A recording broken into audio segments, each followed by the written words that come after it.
Growing up in a middle-class family in suburban Chicago, my life was pretty straightforward. My dad, Tom, spent 30 years on the police force before retiring, and my mom, Sarah, still works as a secretary at Lincoln Elementary. They gave me everything they could, but we were never wealthy. I'm Tasha Mitchell. Well, I was, before I became Tasha Reynolds. After graduating from college with an accounting degree, I landed a job at Anderson and Partners, a mid-sized accounting firm. The pay was decent, the work was steady, and I thought that would be my life. Wake up, go to work, come home, repeat. Then came that rainy Tuesday in October when I literally bumped into Marcus outside Starbucks. I was rushing to get my morning coffee before work, and he was heading to some important meeting. My coffee spilled all over his obviously expensive suit, and I wanted to die right there. "I'm so sorry," I started dabbing at his jacket with napkins. "I'll pay for the dry cleaning, I swear." Instead of getting angry, he laughed. "Don't worry about it, though you could make it up to me by having dinner with me tonight." That dinner turned into another and another. Marcus was different from anyone I'd dated before. He was the son of James and Victoria Reynolds, owners of Reynolds Industries, one of the largest manufacturing companies in the Midwest. But he never made me feel less than him. He loved that I came from a real family, as he called it. That all changed when he took me to meet his parents at their mansion in Lake Forest. I'll never forget Victoria Reynolds looking me up and down like I was something she'd found stuck to her shoe. "So, Tasha," she said, swirling her wine glass, "Marcus tells us you're an accountant." "Yes, I am," I replied, trying to keep my voice steady. "How practical," she said with a thin smile. "And your parents?" When I told her about my dad being a retired cop and my mom a school secretary, you'd think I'd said they were professional criminals. James Reynolds barely looked at me during dinner, speaking only to Marcus about work. When he proposed 3 months later, I said yes without hesitation. His parents attended our wedding with frozen smiles and stiff congratulations. I thought I could win them over with time. I thought love would be enough. After our honeymoon in Bali, Marcus and I moved into his luxury apartment in downtown Chicago. The place was bigger than my parents' entire house, with floor-to-ceiling windows overlooking Lake Michigan. I felt like I was living in a dream. 2 months after we married, I discovered I was pregnant. Marcus was ecstatic, spinning me around our massive living room when I told him. Even Victoria and James seemed to soften a little at the news, though Victoria couldn't resist saying, "Well, at least the child will have good breeding on one side." Our son, James Jr., Marcus insisted on naming him after his father, was born on a snowy December morning. The moment I held him, nothing else mattered. Not Victoria's constant criticisms, not the whispers at Reynolds Industries parties about the accountant who married the boss's son. JJ, as we called him, was perfect. Those first 2 years were actually good. Marcus took to fatherhood like a natural, coming home early to play with JJ, reading him bedtime stories, taking us both to the park on weekends. He was thriving as financial director at Reynolds Industries, and I worked part-time from home as an accountant while taking care of JJ and our home. Victoria and James might not have liked me, but they doted on their grandson, showering him with expensive gifts and demanding regular visits. But somewhere around JJ's 3rd birthday, things started to change. Marcus began coming home later and later, always with the same excuse: "Big project at work, honey." You wouldn't understand. The man who used to rush home to see his son now barely made it for bedtime. Then came that Thursday when Victoria showed up unannounced at our apartment, her Hermes scarf perfectly arranged despite the wind outside. "Would you care to explain," she said, walking in without waiting for an invitation, "why you weren't at the company's annual gala last night?" I stared at her, confused. "What gala?" "Don't play dumb, Tasha." "The Reynolds Industries Anniversary Gala. Every executive and their wife was there, except you." My stomach dropped. I didn't know about any gala. Victoria's eyes narrowed. "Marcus said you weren't feeling well. Are you telling me my son lied?" I waited up that night, sitting in our dark living room until Marcus came home at 11:30. He loosened his tie as he walked in, stopping short when he saw me. "Why didn't you tell me about the gala?" I asked quietly. He sighed, pouring himself a scotch. "Look, Tasha, let's be honest. You wouldn't have fit in. You're too simple for these events. The other executives' wives, they know how to carry themselves. They can discuss art and wine and summer homes in the Hamptons. What would you talk about? Your dad's police stories? Your mom's adventures in the school cafeteria? I felt like he'd slapped me. I'm your wife, Marcus. You're supposed to be proud of me, not ashamed. I was proud, Tasha, when we were dating. Your simplicity was charming. But I'm the financial director now. I need a wife who can be more. I went to bed crying that night, telling myself he was just stressed from work, that things would get better. But deep down, I knew something had broken between us, something I wasn't sure could be fixed. It was a Tuesday when my world fell apart. Marcus had texted that he was working late again, and I was doing my usual cleaning routine around the apartment when I got to his home office. I noticed his laptop was open on his desk, screen still bright. I'd never snooped before. I trusted him, despite everything. But something made me pause this time. Maybe it was the way the screen showed his email was open, or maybe I was just tired of all the lies. I sat down at his desk, and that's when I saw it, an email thread with someone named Sophia Loren. My hand shook as I started reading. There were hundreds of messages between them, going back months. Sophia was apparently a new marketing executive at Reynolds Industries, hired about a year ago. As I scrolled through their correspondence, my stomach turned. Had dinner with the village idiot again, Marcus had written. God, I can't believe I have to go home to her. Sophia's response, poor baby. Don't worry, I'll make it all better tomorrow. They talked about me like I was a joke, the simple-minded wife who didn't know her husband was sleeping with someone else. There were pictures of jewelry he bought her, weekend trips they'd taken while he told me he was at business conferences. I stayed up all night copying everything to a USB drive, printing key emails, taking screenshots. When Marcus finally came home at 7 a.m., his shirt wrinkled and his tie loose, I was sitting at the kitchen table with the evidence spread out in front of me. Care to explain? I asked, holding up one of the printed emails. How could you do this to me? To our family. He laughed, actually laughed. Come on, Tasha. Did you really think you were enough? Sophia is everything you're not. Sophisticated, sexy, exciting. When's the last time you even tried to look good for me? I've been taking care of our son while you've been screwing around. Look, he said, pouring himself a coffee like we were discussing the weather. Here's how this is going to work. You'll stay my wife on paper. It's better for my image at the company. Sophia understands. And hey, he added with a nasty grin, maybe I'll even find time for you occasionally if you're lucky. I ran to JJ's room, my hands shaking as I threw some clothes into a backpack. JJ was still sleeping, clutching his favorite teddy bear. I gently woke him up. Baby, we're going to visit Grandma and Grandpa for a while, okay? Marcus leaned against the door frame, watching us. You'll be back. Where else could you possibly go? I picked up my son, grabbed the backpack and my purse with the USB drive, and walked past Marcus without a word. Through tears, I drove to my parents' house. Mom opened the door in her bathrobe, took one look at my face, and pulled me into a hug.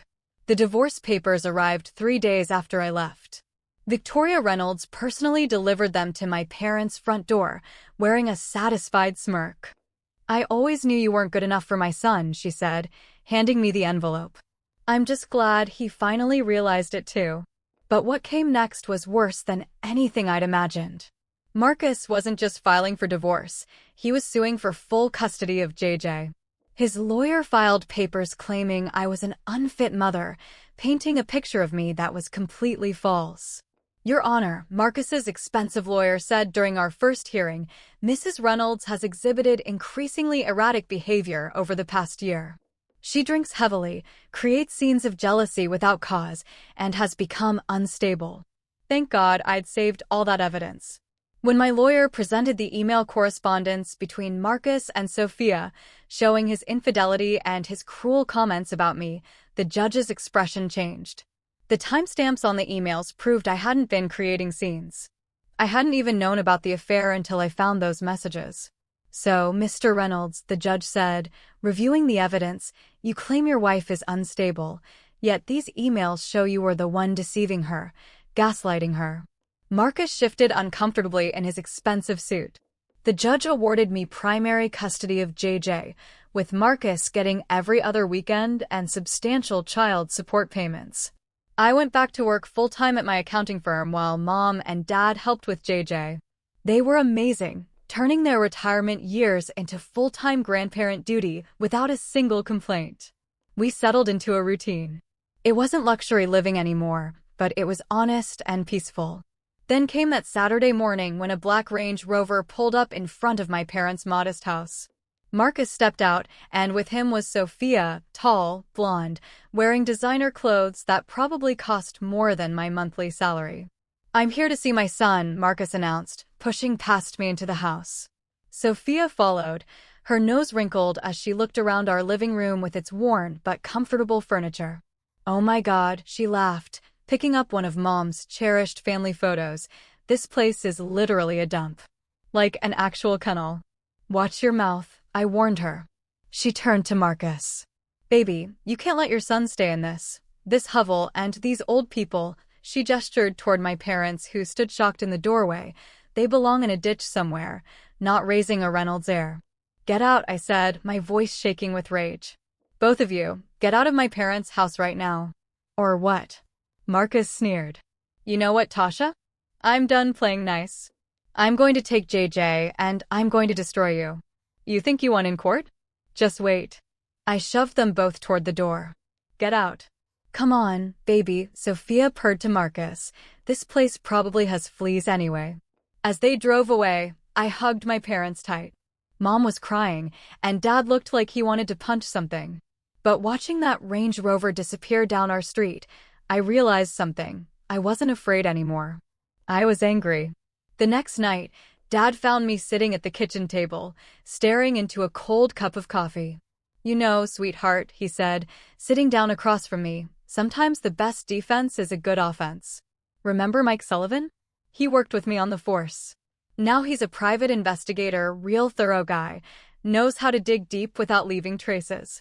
I thought about Sophia's smug face, about her cruel words about my parents, about all the nasty emails she kept sending me. Just that morning she'd commented on my LinkedIn profile photo. "Look at this pathetic wannabe. Can't even afford decent clothes anymore." Marcus wasn't any better. His latest email had read, "Every time I pick up JJ and see you in that dump, I remember why I upgraded. Enjoy playing poor with your cop daddy." "How much does Mike charge?" I asked Dad. 2 days later, I was sitting in a small office downtown with Mike Sullivan, a gruff man with kind eyes who'd known me since I was a kid. Weeks passed. I focused on work and JJ, trying to ignore the constant stream of harassment from Marcus and Sophia. Then Mike called. "You need to come to my office," he said. "You're going to want to see this in person." The file he handed me was thick. "First off," he said, "Sophia Loren isn't her real name. She's using her sister's identity. Her real name is Carla Larson." As I read through the file, my hand started shaking. Before working at Reynolds Industries, Sophia had been an escort, moving from rich man to rich man, living off their money until they got tired of her or discovered her small-time scams. She'd had different names in different cities, always disappearing just before things got too hot. But what she was doing at Reynolds Industries was far worse. "Look at these bank transfers," Mike pointed out. "She's been siphoning money from company accounts, small amounts that wouldn't raise red flags. And these emails," he showed me screenshots, "she's been selling company information to your in-laws' biggest competitors. Product launches, merger plans, everything." I sat back, my mind racing. The perfect, sophisticated Sophia Loren was nothing but a con artist, and she'd gotten her hooks into not just my husband, but the entire Reynolds empire. "There's one more thing," Mike said, pulling out another folder. "Remember that big deal Reynolds Industries lost last month, the one that cost them millions? Sophia sold the bid information to their competitor 3 days before the deadline." I gathered all the evidence carefully, making multiple copies. But I didn't make a move. Not yet. Because now I knew something Sophia didn't. Timing is everything. The call from Victoria came on a Wednesday morning. Her voice was as cold as ever. "Tasha, James's 60th birthday party is this Saturday," she said, like she was scheduling a root canal. "While we prefer to keep this a family-only affair, JJ should be there for his grandfather's birthday. And since he's too young to come alone, she let the sentence hang there. Just remember you're only being invited as JJ's escort. Try to stay in the background and not embarrass anyone. The party starts at 7.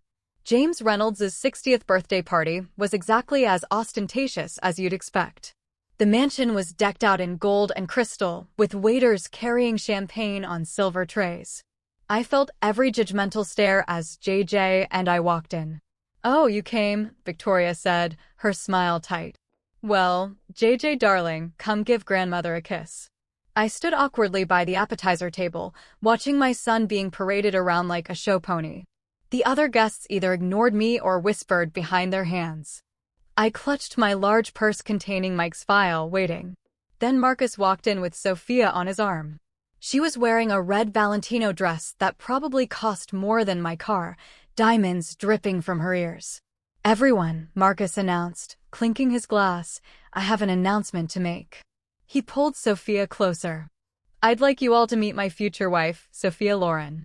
She'll be joining the Reynolds family officially next spring." Victoria rushed forward to embrace her. "Finally, a woman worthy of the Reynolds name," James added, shooting me a look, Harvard-educated, from a wonderful family, unlike some people. Sophia preened under their attention. "I just feel so blessed to be joining such an esteemed family, and I promise to be the kind of wife Marcus truly deserves." That was my cue. I stood up, my hands steady as I pulled out the file. "Speaking of what people deserve," I said loudly, "I have a few things to share about the future Mrs. Reynolds." "Tasha," Marcus warned, "don't make a scene." I pulled out the first document. "Tell me, Sophia, or should I say Carla Larson, how's your sister feeling about you stealing her identity?" The color drained from Sophia's face. "What is she talking about?" Victoria demanded. "Oh, did she not mention that she's been living under her sister's ID? The real Sophia Loren is a school teacher in Minnesota. This woman," I pointed at her, "is Carla Larson, former escort and con artist." "She's lying," Sophia shrieked. But I was already laying out the evidence: photos, bank statements, police reports. "And here's my personal favorite," I continued, pulling out more documents, bank transfers showing how she's been stealing from Reynolds Industries. "And look at these emails. She's been selling your company secrets to Wagner Manufacturing and Collins Corp for months." James Reynolds snatched the papers from my hands. "The Wagner deal, the Collins merger, it was you?" "I can explain," Sophia stammered, backing away from Marcus's thunderous face. "The real Carla Larson," I said, enjoying every moment, "has quite a history. 7 different cities, 7 different wealthy men, 7 different scams. Looks like Reynolds Industries was going to be number 8. The room had gone deadly quiet. I watched their faces change as they read through the evidence. Marcus's confusion, Victoria's horror, James's growing rage, and Sophia, her perfect mask cracking as her house of cards came tumbling down. The elegant birthday party dissolved into chaos. Within minutes, James Reynolds's face had turned an alarming shade of purple as he read through the evidence. "Get out," he roared at Sophia, who was still trying to stammer excuses. "Get out of my house before I have you arrested right here." "James, darling," she attempted, reaching for his arm, "these are all lies." "I can explain everything." "Explain." He shook the documents at her. "Explain how you cost us the Wagner deal? That contract was worth $20 million. And Collins, they were our biggest competitor, and you've been feeding them everything." Victoria, who'd been quietly reading through the escort service records, looked up with pure venom in her eyes. "You common prostitute," she hissed. "You thought you could con your way into our family?" Sophia backed toward the door, her designer heels clicking on the marble floor. "Marcus, baby, tell them." But Marcus looked like he might be sick, staring at the photos of Sophia, or Sophie, with various wealthy men over the years. "If you're not off my property in 30 seconds, James said, his voice deadly quiet, "I'm calling the police. And trust me, you'll be seeing plenty of our lawyers either way." After Sophia fled, James turned to his son. The party guests were pretending to be absorbed in their champagne, but everyone was watching. "You brought this woman into our company," James said. "Gave her access to confidential information, all because what?" She was pretty? Had nice legs. Dad, I didn't know. Exactly. James roared. You didn't know? Didn't check. Just thought with your. He glanced at JJ and modified his language, with everything except your brain. You're fired, Marcus. Clear out your office by tomorrow. But Dad. And that apartment you're living in? Company property. Find somewhere else to live. Victoria, who had been uncharacteristically quiet, suddenly turned to me. Tasha, she said, and for the first time ever, her voice held genuine emotion. We owe you an apology. A significant one. You saved our company from God knows how much damage. James nodded solemnly. We were wrong about you. Very wrong. You've proven yourself more worthy of the Reynolds name than. He glanced at Marcus, others. 3 days later, Sophia was arrested at O'Hare trying to board a flight to the Cayman Islands. The evidence I'd gathered, combined with what Reynolds Industries lawyers found once they started looking, was overwhelming. She was facing serious fraud charges and massive fines. Marcus, I heard, was staying at a friend's condo while he looked for a new job. No other financial firms were eager to hire a man who'd been fired for such catastrophic negligence. It's been 6 months since James Reynolds' birthday party changed everything. I'm sitting in my new apartment, not as luxurious as the one I shared with Marcus, but perfect for JJ and me. The Reynolds family gave it to me as a token of appreciation for saving their company from Sophia's schemes. The least we could do, James had said, handing me the keys. After everything, well, you understand. The apartment is in a nice neighborhood, close to good schools. JJ's room is decorated with superhero posters, and my little home office overlooks a park. It's not a penthouse with lake views, but it feels like home in a way the luxury apartment never did. Marcus moved to California last month. He calls JJ every Sunday at 7 p.m. like clockwork. Their conversations are short. JJ is still too young to talk long on the phone, but at least he's trying to be a father, even from a distance. He never asks to speak to me, and that's fine. Some bridges stay burned. The biggest change has been with the Reynolds family. Victoria stops by at least once a week, usually bearing gifts for JJ and, surprisingly, for me too. Last week she brought a beautiful orchid for my windowsill. The real shock came when Victoria and James invited my parents over for dinner. I was nervous. The last time they'd all been in the same room was at my wedding, where the class divide had been palpable. But something had shifted. I watched in amazement as James asked Dad about his years on the force, genuinely interested in his stories. Victoria and Mom talked about gardening, exchanging tips about growing roses. Sarah, Victoria said to my mom at the end of the evening, you and Tom raised a remarkable daughter. I'm sorry we didn't see it sooner. We always knew what Tasha was capable of, Mom replied with quiet dignity. Sometimes it just takes others a while to catch up. Life isn't perfect. I still have days when I miss the man I thought Marcus was, when I worry about JJ growing up with a long-distance father. But then I look at my son, happy and healthy, playing with his grandparents, all his grandparents, and I know we're going to be okay. Last night I found JJ looking at an old photo of Marcus and me from our wedding day. Do you miss Daddy? He asked. I sat down next to him, pulling him close. Sometimes, I said honestly. But you know what? Life doesn't always go the way we plan. Sometimes it goes wrong before it goes right. The important thing is to stay true to who you are. Later, as I tucked him into bed, I thought about how far we'd come from the simple accountant the Reynolds family once scorned to the woman who saved their company. Sometimes the happy ending isn't the one you expected. Sometimes it's better.